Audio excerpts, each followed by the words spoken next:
Shalom saudaraku yang dikasihi oleh Tuhan Yesus Kristus. Kebenaran firman Tuhan kita saat ini berjudul Mau Berubah. Baiklah, mari kita siapkan hati kita. Mari kita berdoa. Allah Bapa yang Maha Kudus, yang Maha Agung, yang Maha Mulia, kembali kami mau mendengarkan akan kebenaran firman-Mu ya Tuhan. Berbicaralah bagi kami, Roh Kudus Tuhan, memberikan kami hikmat pengertian untuk dapat mengerti akan kebenaran firman Tuhan ini. Lalu ketika kami mengerti, kami mau hidup sesuai dengan firman-Mu ya Bapa. Di dalam nama Tuhan Yesus Kristus kami berdoa, haleluya, amin. Saudara yang dikasihi oleh Tuhan Yesus Kristus, kita harus sungguh-sungguh menyadari bahwa menjadi ciptaan baru di dalam Tuhan Yesus Kristus bukanlah perkara mudah. Artinya begini, jika kita tidak mau mengambil keputusan untuk benar-benar berubah, maka sampai kapanpun kita tidak akan pernah bisa berubah. Saudara perhatikan itu, kalau kita tidak mau mengambil keputusan untuk berubah, maka sampai kapanpun kita tidak akan pernah bisa berubah. Jadi untuk benar-benar bisa berubah, maka kita harus memiliki komitmen.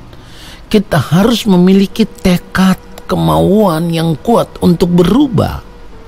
Saudaraku, perubahan diri di dalam hidup orang percaya tidak bisa berlangsung secara otomatis. Artinya bukan karena kita mengaku percaya kepada Allah di dalam Tuhan Yesus Kristus, lalu kita bisa secara otomatis berubah seperti yang Allah kehendaki. Tidak bisa.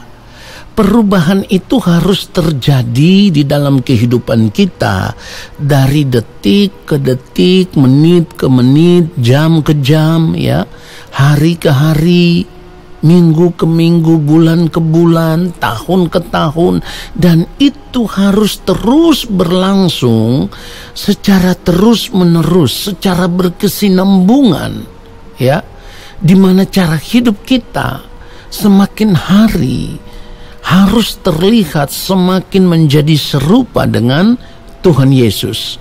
Mari kita melihat kembali apa yang dikatakan Roma 12 ayat yang kedua. Janganlah kamu menjadi serupa dengan dunia ini, tetapi berubahlah. Perhatikan di situ kata, tetapi berubahlah oleh pembaharuan budimu, sehingga kamu dapat membedakan manakah kehendak Allah, apa yang baik, yang berkenan kepada Allah, dan yang sempurna. Nah, saudara yang dikasihi oleh Tuhan Yesus Kristus, berubahlah oleh pembaharuan budimu. Artinya dalam segala hal kita harus berubah. Mulai dari sikap, gerak pikiran, perkataan, tindakan, perbuatan, tingkah laku kita, semuanya harus berubah. Ya, semuanya harus berubah. Sebab kalau tidak, artinya kalau kita tidak mau berubah dalam seluruh aspek kehidupan kita, maka kita tidak akan pernah mengerti apa yang menjadi kehendak Tuhan. Orang yang tidak mengerti kehendak Tuhan, bagaimana mungkin bisa hidup melakukan kehendak Allah Bapa di sorga? Padahal kita terpanggil untuk hidup melakukan kehendak Allah Bapa di sorga. Kalau kita melihat kebenaran firman Tuhan di dalam Amsal pasal yang keempat ayat 23, firman Tuhan katakan begini, jagalah hatimu dengan segala kewaspadaan, karena dari situlah terpancar kehidupan. Nah, saudaraku, hati berbicara tentang manusia batinia. Perhatikan itu, hati berbicara tentang manusia batinia, di mana di dalam manusia batinia inilah, atau di dalam jiwa kita, itu terdapat pikiran, perasaan, dan kehendak. Pikiran dan perasaan sangat berperan penting dalam mengendalikan kehendak. Sebab kehendak itu sama dengan kemauan, keinginan, atau harapan yang keras. Nah, saudaraku, kalau gerak pikiran kita salah, maka kehendak kita atau kemauan kita, keinginan kita atau harapan kita yang keras itu juga pasti salah.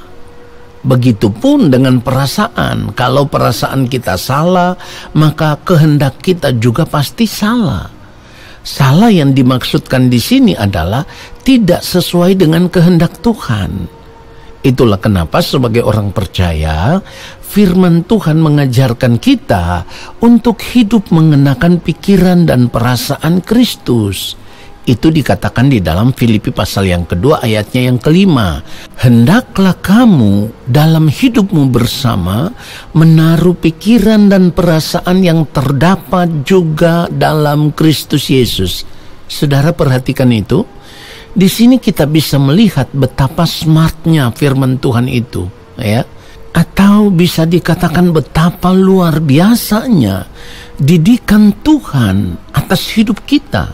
Sebab Tuhan tidak ingin pada akhirnya, saudaraku, keselamatan yang telah kita terima di dalam Tuhan Yesus Kristus itu akan menjadi sia-sia karena kita tidak bisa mengontrol pikiran dan perasaan kita. Kalau kita tidak mau belajar untuk mengenakan pikiran dan perasaan Tuhan Yesus Kristus di dalam kehidupan kita, maka kehendak diri kita atau keinginan kita atau kemauan kita, harapan kita yang keras itu tidak akan pernah sama dengan kehendak Allah Bapa di sorga. Perhatikan itu. Saudaraku, pikiran dan perasaan Tuhan Yesus Kristus ketika menjadi sama dengan manusia adalah pikiran dan perasaan yang selaras dengan pikiran dan perasaan Allah Bapa di sorga. Itulah kenapa firman Tuhan ajarkan kita supaya kita mau hidup mengenakan pikiran dan perasaan yang juga terdapat di dalam Kristus Yesus.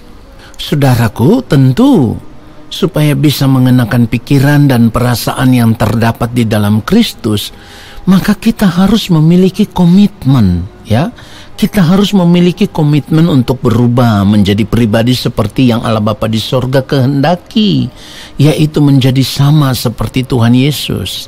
Nah, satu hal yang harus kita ingat adalah jika kita tidak mau berubah, maka percaya kita kepada Tuhan Yesus akan menjadi sia-sia. Itu harus kita ingat. Kalau kita tidak mau berubah, percaya kita akan menjadi sia-sia. Pengiringan kita akan Tuhan selama kita hidup di dunia ini akan menjadi sia-sia. Kenapa menjadi sia-sia? Karena dapat dipastikan ketika Tuhan tidak menemukan hidup kita sama seperti Kristus, kita tidak memiliki pikiran dan perasaan Kristus, di balik kematian nanti Allah Bapa di surga tidak akan pernah mengenal kita sebagai anak-anaknya. Karena Bapa tidak menemukan pribadi Kristus itu ada di dalam hidup kita. Nah, pada saat itulah, seperti yang dikatakan firman Tuhan dalam Matius 7 ayat 23 itu, pada waktu itulah aku akan berterus terang kepada mereka dan berkata, aku tidak pernah mengenal kamu. Enyahlah daripadaku, kamu sekalian pembuat kejahatan. Saudara perhatikan itu. Jangan sampai menyesal, jangan sampai menyesal. Jangan sampai nantinya saudara tidak dikenal oleh Tuhan. Kalau saudara tidak mau berubah mulai sekarang ini, mulai detik ini, kalau saudara tidak mau berubah, saudara akan dipandang hina di hadapan Tuhan. Dan itu seperti yang dikatakan di dalam Mazmur 73 ayat 20. Seperti mimpi pada waktu terbangun ya Tuhan, pada waktu terjaga rupa mereka kau pandang hina. Artinya begini, ketika berada di balik kematian baru kita tersadar bahwa kita tidak hidup sama seperti Kristus. Rupa kita dipandang hina atau kita tidak dikenal oleh Tuhan. Oleh sebab itu saya mau katakan, bertobatlah sekarang sebelum terlambat. Tuhan Yesus memberkati kita semua. Haleluya. Amin.